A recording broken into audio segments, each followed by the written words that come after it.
this technology was more tailor-made for healthcare than anything else in the past.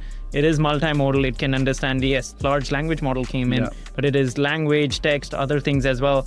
And then that really motivated me to get back into healthcare. MRI scan for heart usually takes 30 to 90 minutes. Now, we have built out this new technology which can reduce the scan time by 83% leveraging AI. MR scans can get better diagnosis because MR can unlock a lot more details which was not possible in the past. So you're talking about bringing better care, increasing the access which was not possible in the past. 97% of the data is still not used. So all your clinical decisions are made on just 3%. AI can help you understand that 97% of the data. And that way, physicians can make better informed decisions. Being part of G Healthcare and MedTech, you cannot be 80%. You cannot be 85%. Of course. You have to be, because people's life is at stake. You have to be right every time. And also making sure the technology works as expected.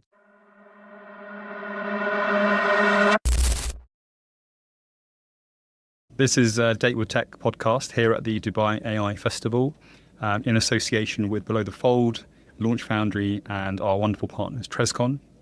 We're joined today by Parminder, Bhatia, who is the Chief AI Officer at AIinHealthcare. You are an AI leader, especially in the medical and healthcare space.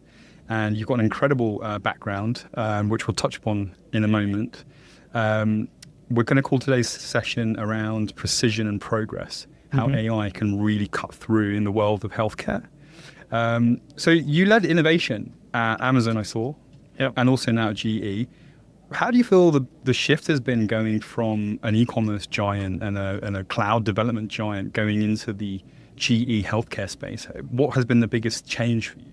Yeah, so at Amazon, I was leading healthcare for a substantial time. So I've been in healthcare. Last 3 to 4 years at Amazon, I was leading science aspects of foundation models, generative AI. So capability similar to ChatGPT, which came from Amazon, like Bedrock. So I was working on that. But as we were working on building these technologies, it became clear that this technology was more tailor-made for healthcare than anything else in the past.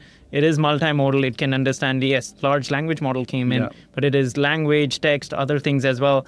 And then that really motivated me to get back into healthcare and getting into G Healthcare, which is more integrated into the workflow, where a lot of things that we built at Amazon as cloud providers, we would wanted companies like G Healthcare to build on those things as well. So I thought this time it's the right time, where now it's becoming, AI is really commoditizing. It's becoming integrated into healthcare. So it made a right time to join G Healthcare and kind of embark on that journey. Sounds incredible. What I'm keen to understand is, as the end user of the products, as the patient in a medical environment, how does that person benefit versus, say, the hospital? Obviously, because for me, the enterprise use case is very clear. The automation, the digitization of data, the ability to support somebody's prognosis. But the end user, how do you feel they benefit? So I'll give an example of one of the AI technologies. So G Healthcare has highest number of FDA-approved app authorizations, which are AI-enabled. So one of the examples is Sonic DL. So your MRI scan for heart usually takes 30 to 90 minutes. Now, we've built out this new technology which can reduce the scan time by 83% leveraging AI. Wow. Now, what does it mean? In the past, if it was hard to bring kids into an MR machine for 90 minutes, you can bring them out. Patients with arrhythmia who could not sit or hold their breath now can actually get MR scans, can get better diagnosis because MR can unlock a lot more details which was not possible in the past. So you're talking about bringing better care, increasing the access which was not possible in the past. Do you think then there is an evolution of this journey that one day we'll see having these sort of capabilities at, in-house within everybody's domain? Do you see that world happening and envisioned as true? Yes. So, and that's where a lot of automation is going to help across those different areas as well. You're going to see a lot of handheld devices or small devices which will make it easier. One example, like you have these ultrasound, which is actually a handheld device. Yep. However, it requires a lot of expertise for someone to use an ultrasound to get a good quality ultrasound for a heart. Let's say someone has a heart condition. Can I just use a scan? No, because it requires a lot of rigors.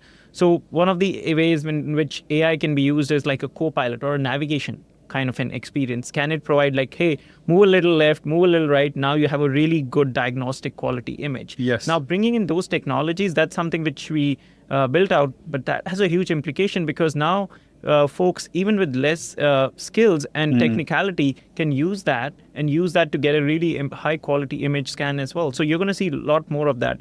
A lot more of virtual and remote components are starting to happen as well. So you're going to see a lot of that happening, and that's where AI is best used when you don't talk about AI. And I think that's where, so both of the technologies that I talked about, we don't talk about them as like, yes, this is AI. It is solving a problem. It's helping on getting the guidance. It's helping on reducing the scan time. But yes, it uses AI. You've touched on a really interesting point there, and I think it comes down to trust.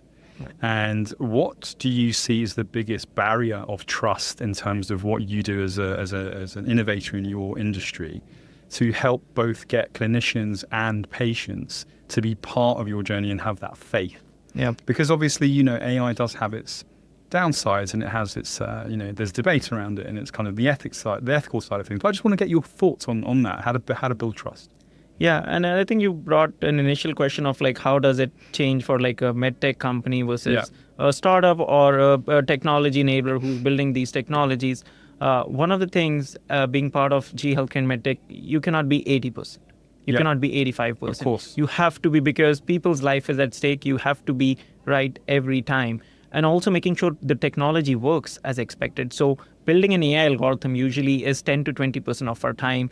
80% of the time actually goes into multi-site validation. We validate that technology at multiple sites, get feedback, iterate on that before making it prime time ready in a lot of ways as well. So that increases trust, because one of the things like AIrecon DL, which the technology I was talking about for MR, it has gone through 35 million plus scans. So it's not a technology which is just out there. It is being used in real world with 35 million plus scans that's happening across the globe. So you're talking about building technologies, bringing everyone into the loop, bringing physicians into the loop, bringing patients into the loop so that they feel comfortable, and then kind of incorporating based on that. The feedback from them, iterating on that becomes useful. The other area which is useful is the new technology is coming out. It's not black box. I think one of the key things for us to think through is like, it's not just, it's going to give me, okay, patient has Alzheimer's or not. It goes into the details and provides explanation or reasoning that brings in more trust. So it's still going to be augmenting or providing inputs to the physician who will be making the last call, but now he has more insights as to why that output came out as well. Of course. And I think fundamentally it comes down to providing an enablement of, like you say, a combination of diagnostic capabilities and also, being able to prognose like what's happened next and how to deliver on how, patients' aftercare for a long, long time to come and keep coming back and trusted solutions. I won't keep you too long because I know that you're a very, very busy gentleman. I just had a few more questions that have actually come in from some of our listeners that I wanted to quick fire over to you. What's a myth in AI healthcare that you wish more people understood? So AI is not just at the output. Like, I think whenever we talk about AI, it's considered at the diagnosis. Healthcare data is multimodal. 97% of the data is still not used. So all your clinical decisions are made on just 3%. AI can help you understand that 97% of the data. And that way, physicians can make better informed decisions. So I think having that insight that it's not just replacing doctors, it's automating, augmenting, and really optimizing things which are not there today in a lot of cases as well. Okay, fascinating. If you could automate a daily task in your day-to-day life, what would it be? Calendars. Calendar. It has to be calendar. It's still not automated. We have seen a lot of solutions come out at Gen AI. We still see pop-ups. It's not still at the best place. Okay. Maybe the Launch Foundry can help you with that. What's an innovation in health AI that you're really interested in that you think is going to change lives in the next 12 months? So we have heard a lot of innovations or discussions around agents, agentic AI technology. Now it's becoming the next pillar of discussions. One area where agents can become really useful is to help you understand this multimodal data. Yeah. We last year we announced a project called as Health Companion, which uses this information to help in what we call as virtual tumor board. So usually when a patient has cancer, in extreme cases, a tumor board is set up where a lot of specialists, radiologists, oncologists, surgeons come together, come out with what is the best treatment option. Now, a lot of those things can be streamlined in a lot of ways where physicians can get that insights even before having that meeting set up. In cancer, every day matters, and how can you bring those things together is really going to help revolutionize a lot of these things as well. It's been absolutely incredible talking to you. Thank you so much for giving us those insights today. Parminder, thank you for joining us on Date with Tech. and hope to see you soon. Enjoy the festival. Thank you so much. Thank you so much. Thanks for having me. You're most welcome. Thank you so much.